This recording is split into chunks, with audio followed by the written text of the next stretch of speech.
Hello friends, आज हम आप लोगों के लिए लेकर आए हैं क्लास 10 चैप्टर 3 धातु एवं अधातु। आप छोटी क्लासों में पढ़ते चले आए हैं कि मेटल्स एंड नॉन मेटल्स क्या होते हैं।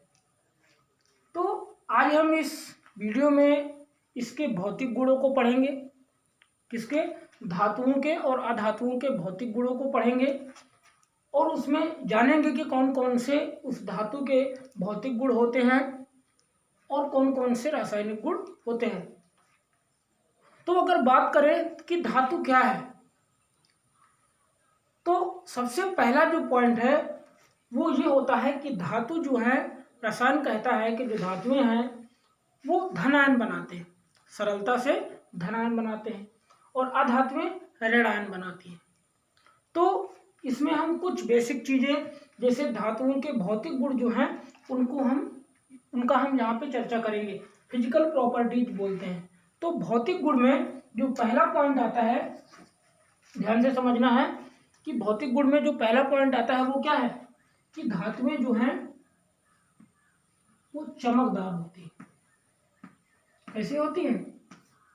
धातुओं की पहचान है कि वो चमकदार होती है।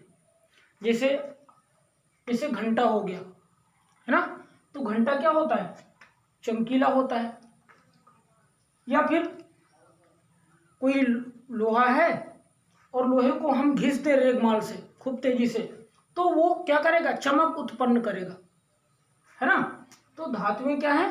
चमकदार होती हैं। हमने एनसीईआरटी से नोट्स बना रखा है आप लोगों के लिए, उसी से आपको पढ़ा रहे हैं। तो धातुओं में बेसिक 4 अंतर या 5 अंतर आपको लिखने के लिए आते हैं कि धातु और अधातु में अंतर बताइए। तो आप पहला क्या लिख सकते हो? धातुओं का है ये जो भौतिक गुण है वो किसका है? धातु का है। तो धातुएं, सबसे पहला गुण क्या हो गया कि धातुएं चमकदार होती हैं। दूसरा, ये आघातवर्धी होती है।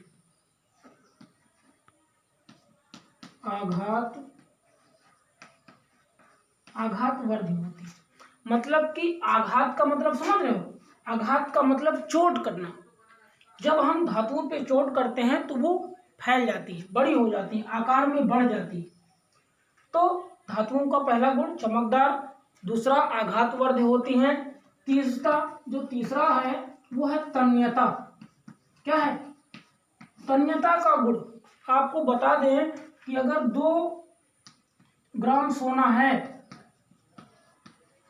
उसको अगर हम तन्य कर दें, बढ़ा दें, तो वो 2 किलोमीटर लंबा तार बन सकता है। 2 किलोमीटर लंबा तार बन सकता है। तो पहला गुण चमकदार होती हैं, दूसरा आघातवर्ध होती है मतलब कि चोट करने पर बढ़ जाती हैं, तन्यता का मतलब हम उसको फैला सकते हैं और फैलाने पर उसका आकार जो है बढ़ जाता है। और एक चीज, ये विद्युत की सुचालक होती है। सुचालक समझ रहे हो? सुचालक का मतलब कि जिसमें जो लाइट है, आप देखते हो कि जो वायरिंग होती है, तार होते हैं, तो उसमें क्या होता है?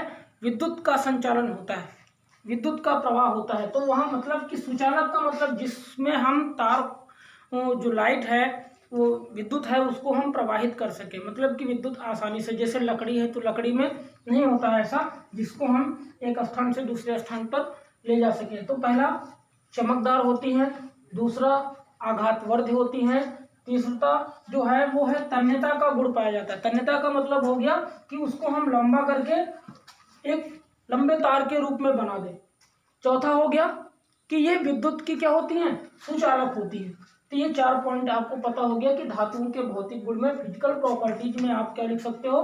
तो चमकदार हो गया, आघातवर्ध, तन्यता और सुचालक। तो इसमें कुछ गुण हम और देख लेते हैं, एनसीईआरटी से हमने नोट्स बना रखा है। तो पहला क्या बता दिया कि धात्विक चमक होती है, क्योंकि हम धातुओं के भौतिक गुण को पढ़ रहे हैं तो आप कह सकते हो कि इनमें धात्विक चमक होती है। दूसरा, ये सामान्यतः कठोर होती है। क्या होती हैं? कठोर होती है। ये सामान्यतः क्या होती हैं? कठोर होती हैं। आघातवर्ध हमने बता दिया। तो जो आघातवर्ध होती है उसमें आघातवर्ध में एक आता है चांदी। ठीक, तो इस तरह से हमने बता दिया कि 1 ग्राम 1 ग्राम सोने से 2 किलोमीटर लंबा तार बनाया जा सकता है। तन्यता का गुण पाया जाता है। सोनोरस एक बहुत ही इंपॉर्टेंट है। सोनोरस, तो सोनोरस का मतलब समझ रहे हैं? ध्वनिक। ध्वनिक का सबसे अच्छा उदाहरण है घंटा। जो घंटा मंदिरों में लगा होता है उसको बजाते हैं, तो इसका मतलब कि जो स्कूलों में घंटी लगी होती है, बेल लगी होती है, उसको हम बजाते हैं, तो इसका मतलब कि धातुएं क्या है? ध्वनि उत्पन्न करती हैं, आवाज उत्पन्न करती हैं।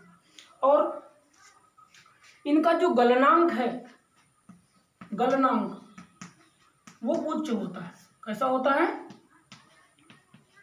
गलनांक जो है वो उच्च होता है। तो इतनी सारी बातें हैं। आप 4 पॉइंट आसानी से धातुओं के भौतिक गुण में लिख सकते हो कि धातुएं चमकदार होती हैं, आघातवर्ध होती हैं, तन्यता का गुण पाया जाता है, विद्युत की सुचालक होती हैं, धातुएं कठोर होती हैं, सोनोरस ध्वनि उत्पन्न करती है। इतनी सारी बातों में आप 4 पॉइंट आसानी से धातुओं के भौतिक गुण में लिख सकते हो। अगर हम इसके अधातुओं की भौतिक गुण की बात करें, अधातुओं के भौतिक गुण की बात करें, तो आप सीधा सा लिख सकते हो क्या कि इसमें धात्विक चमक नहीं होती है। सिर्फ नहीं जोड़ देना है, धात्विक चमक नहीं होती है। सामान्यतः ठोस तथा गैस दोनों होती हैं। ये क्या होती है? सामान्यतः ठोस तथा। अधातुओं की बात कर रहे हैं, अधातुओं के भौतिक गुण की बात कर रहे हैं। आपने अभी धातुओं के भौतिक गुण में चमकदार, आघातवर्ध, तन्यता, सुचालक, सोनोरस, कठोर, ये सब पढ़ा। इसमें सिर्फ आपको अपोजिट करना है। पहला क्या लिख दोगे कि ये चमकदार नहीं होती है या चमकहीन होती है, आघातवर्ध नहीं होती है। क्या लिखोगे? आघातवर्ध नहीं होती हैं, तन्यता का गुण नहीं पाया जाता। जैसे कोयला है, अगर उसको हम पीटेंगे तो वो फूट जाएगा, टुकड़ों में विभाजित हो जाएगा, मतलब कि वो लंबा नहीं होगा। तो ये क्या है? आपने यहाँ पे सुचालक लिखा है, तो अधात्मीय विद्युत की कुचालक होती है, मतलब कि उसमें विद्युत प्रवाहित नहीं की जा सकती। सोनोरस ध्वनिक नहीं उत्पन्न करती है। क्या लिखना है? नहीं। 4 अंतर आसानी से आप धातुओं के भौतिक एवं रासायनिक गुण में लिख सकते हो। तो इस तरह से आपको आ गया होगा कि धातुएं और अधातुओं में 4 अंतर हम किस तरह से लिख सकते हैं। तो अब हम बात करते हैं कि धातुओं के रासायनिक गुण कौन से होते हैं। रासायनिक गुण की बात करते हैं, तो ये आपके समझ में आ गया होगा। अब हम रासायनिक गुण की बात करते हैं।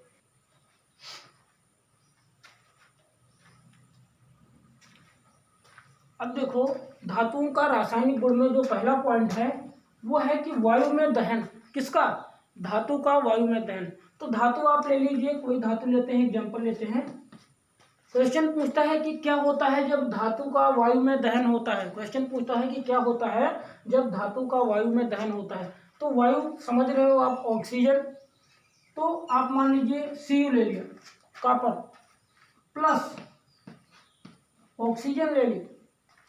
तो यहाँ पे जब हम रिएक्शन कराएंगे तो ये क्या बनाएगा?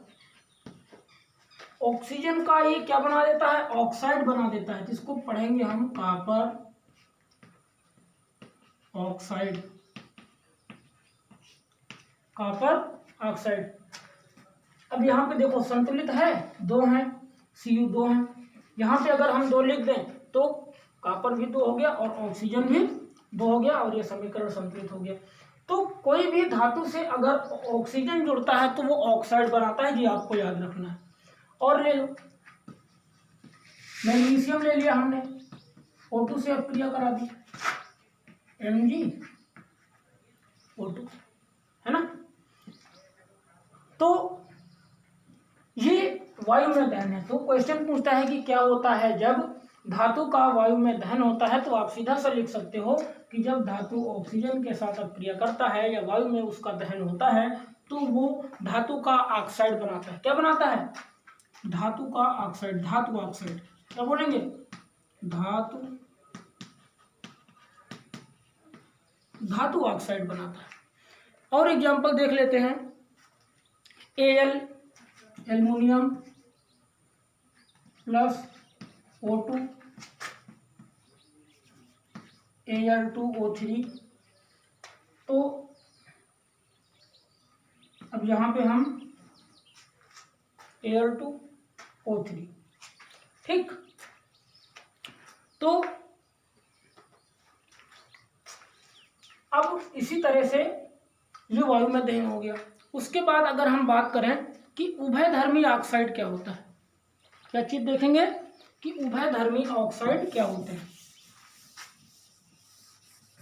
बहुत इंपॉर्टेंट है, कई बार पेपर में पूछा गया है कि उभयधर्मी ऑक्साइड क्या होते हैं। उभयधर्मी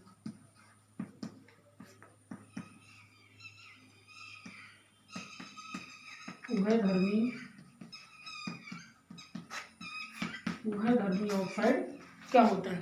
तो आप कह सकते हो कि धात्विक ऑक्साइड, जो अभी आपने वायु से दहन कराया था तो धात्विक ऑक्साइड बना था, तो आप कह सकते हो कि वे धात्विक ऑक्साइड जो अम्लीय व क्षारीय दोनों जैसा व्यवहार करते हैं वो उभयधर्मी ऑक्साइड होते हैं। फिर से सुन लीजिए, वे धात्विक ऑक्साइड जो अम्लीय एवं क्षारीय दोनों जैसा व्यवहार करते हैं उभयधर्मी ऑक्साइड कहलाते हैं। जैसे एल्युमिनियम का ऑक्साइड, जिंक ऑक्साइड, ये धातु के ऑक्साइड हैं जो अम्लीय एवं क्षारीय दोनों का व्यवहार करते हैं। जैसे एग्जाम्पल देख लेते हैं इसका, उभयधर्मी ऑक्साइड का। उभयधर्मी ऑक्साइड तो आप ले लो Al2O3 प्लस 6HCl, अब क्रिया करा देंगे 2AlCl3 प्लस 3H2। तो ये क्या है, हाइड्रोक्लोरिक अम्ल है और ये क्षार, तो क्षारीय और अम्लीय दोनों जैसा व्यवहार करते हैं। ये आपने पढ़ा कि वे उभयधर्मी, वे धातु ऑक्साइड जो अम्लीय एवं क्षारीय दोनों का व्यवहार करते हैं वो उभयधर्मी ऑक्साइड कहलाते हैं। जैसे एल्युमिनियम का ऑक्साइड, जिंक ऑक्साइड, ये सब क्या है, उभयधर्मी ऑक्साइड है। तो आगे का जो रासायनिक गुण है, केमिकल प्रॉपर्टीज हैं, उसमें हम पढ़ेंगे धातुओं का जल के साथ अपक्रिया। तो ये सारे पॉइंट हम आपको अगले पार्ट में पढ़ाएंगे। यहाँ पे हमारा मेन मोटो था कि आपको धातु और अधातु में अंतर बता दें, भौतिक गुण बता दें उसके, जिससे कि आपको धातु और धातु में 4 अंतर क्लियर हो जाएं। उसके बाद हम रासायनिक गुण को अगले वीडियो में विस्तार से समझेंगे और वहाँ पर पूरा कॉन्सेप्ट आपको समझाएंगे। तो आज